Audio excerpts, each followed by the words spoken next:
Dovolte mi, aby som vás čo najsrdečnejšie privítal na pôde Šavišského múzea a osobitne srdečne vítam na pôde tohto múzea pána doktora Mikuláša Lovackého, akademického maliara, dlhoročného riaditeľa tejto inštitúcie a samozrejme ešte aj dlhé roky potom vedúceho galerijného oddelenia Šavišského múzea, ktorý sa nám dnes predstaví touto výstavou, ktorá má názov Mikuláš Lovacký ukrojené.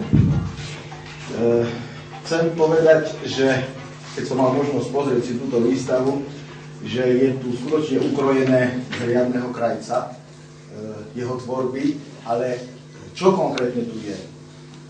Niečo o autorovi, toto nám povie kurátorka tejto výstavy, komisárka, alebo ako to chce niekto, magistra Astrid Derfináková. Tak som sa bál, že to poviem. Dobre.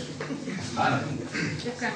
Nech Každá verejná prezentácia výtvarníka, či už vo forme individuálnej alebo kolektívnej výstavy, si okrem puncu jedinečnosti a originálnosti so sebou prináša aj priestor pre možný dialog, konfrontáciu či sebareflexiu. Od dnešného dňa bardejovskej verejnosti túto možnosť ponúka výstava výtvarníka i teoretika v jednej osobe, Bardejovčana telom i dušou Mikuláša Lovackého s názvom Ukrojené.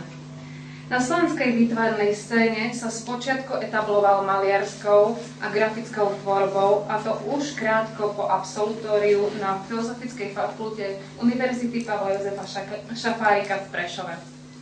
Neskôr sa diapazón jeho výtvarných aktivít a záujmov ako si prirodzene rozšíril.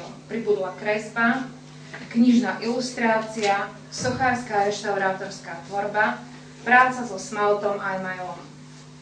Rokmi postupne vzrastá aj počet absolvovaných individuálnych a kolektívnych výstav a prezentácií, výtvarných salónov a maliarských plenérov konaných na Slovensku i v zahraničí, ktorých účastníkom je pravidelne dodnes. V teoretickej rovine sa za jeho dlhoročný vzťah k literatúre, histórii a umeniu regiónu premieta do publikovania viacerých štúdií, odborných prác a kníh. Svoje vedecké a odborné znalosti si prehlbuje a osvojuje spočiatku ako odborný pracovník Šarišského múzea v Bardejove, neskôr v rokoch 1986 až 90 ako jeho riaditeľ.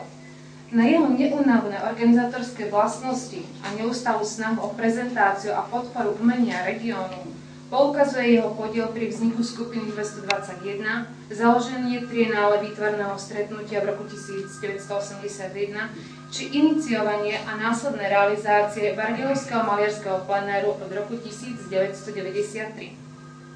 Výpočet záujmov a aktivít Mikuláša Lovackého je skutočne obdivuhodný a obsiahly. No zaiste by takým nebol, ak by v ňom absentovali výrazné charakterové vlastnosti vychádzajúce z naturelu umelca, ako sú cieľavedomosť, sebadisciplína či vytrvalosť, priazeň a pochopenie rodiny, ale aj silné podnety a vplyv prostredia rodného kraja.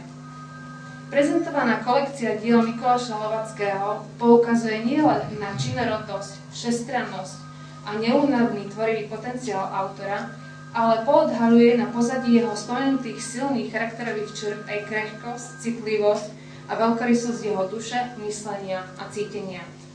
Ukrojené. Tento názov zvolil pre kolekciu zámerne. Ukrojil z tvorby, ktorá je len kusým výberom z posledných dekád jeho bohatej výtvarnej činnosti, ukrojil z námetov a motívov, ktoré sú mu bytostne svojím posolstvom a hĺbkou prežitku najbližšie, a v neposlednom rade, akoby pre nás, respondentov, ukrojil z času a priestoru, z myšlienky, impulzu či momentálnej nálady, ktoré definoval do tej, ktorej malby či kresby.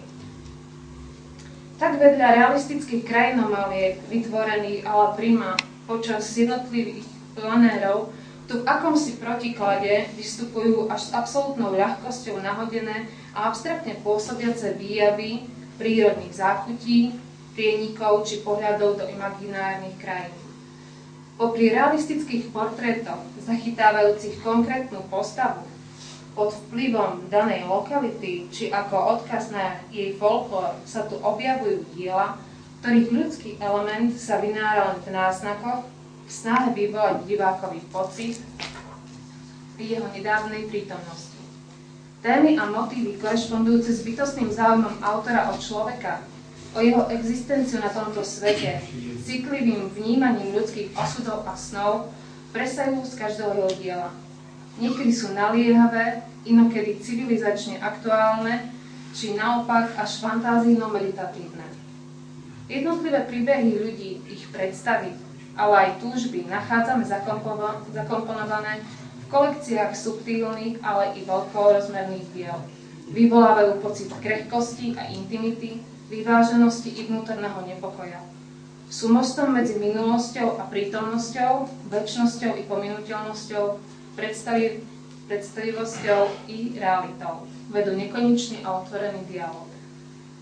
Striedanie expresívnych, farebne výrazne koncipovaných diel s dielami, v ktorých je farebná škála častokrát redukovaná na minimum, zámerné i náhodné striedanie veľkoryso poňatých plôch s výraznou tvarovou štilizáciou alebo striedanie bohato rozhýranej kompozície s dômyselne premyslenou predstavuje Mikuláša Lovackého ako skvelého kultivovaného koloristu, kresliera so zmyslom pre vystihnutie naratívnosti svojich maliarských diel.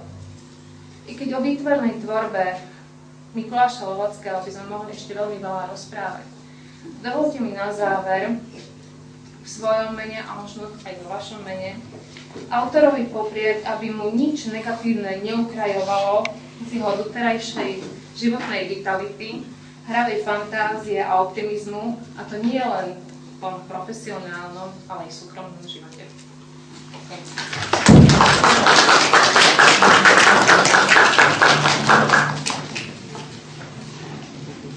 ste si dnes uporili z toho pekného dňa prišli vernisáž mojej výstavy.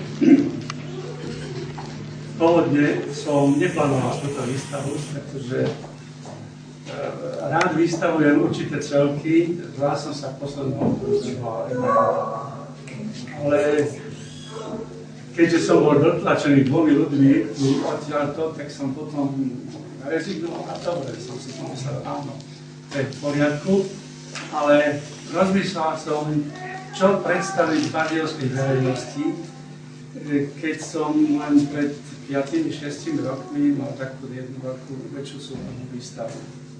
Tak som si povedal, že áno, tak jak ukrojíme z dňa alebo z chleba, tak ja som si pomyslel, že takéto ukrojenie urobím aj v rámci svojej tvorby. Žiaľ, tieto výstavné priestory nie sú také, aby zniesli všetky druhy umenia. Nie je tu kresba, nie je tu ilustrácia, nie je tu reštaurovanie, teda nie je tu dosť veľa odborov, ktorým som sa venoval počas predchádzajúcich rokov, ale myslím si, že čo nie je, môže byť ešte raz a môže byť ten dodatok, ktorý som nemal pre túto vernisáž. Som veľmi povďačný ešte raz, ďakujem vám, že ste prišli. Ďakujem riaditeľovi Šarišského múzea, pracovníkom, tí, čo mi pomáhali pri inštalácii, Pálovi Tarasovičovi a ďakujem tejto vložke, čo tu je, hudobná. Myslím, že bola taká, ktorá skôr sa približuje mojej tvorbe, pretože je tu od realizmu cez surrealizmus až po abstraktné umenie, takže i táto hudobná vložka fakticky doplňala túto časť tejto vernisáže.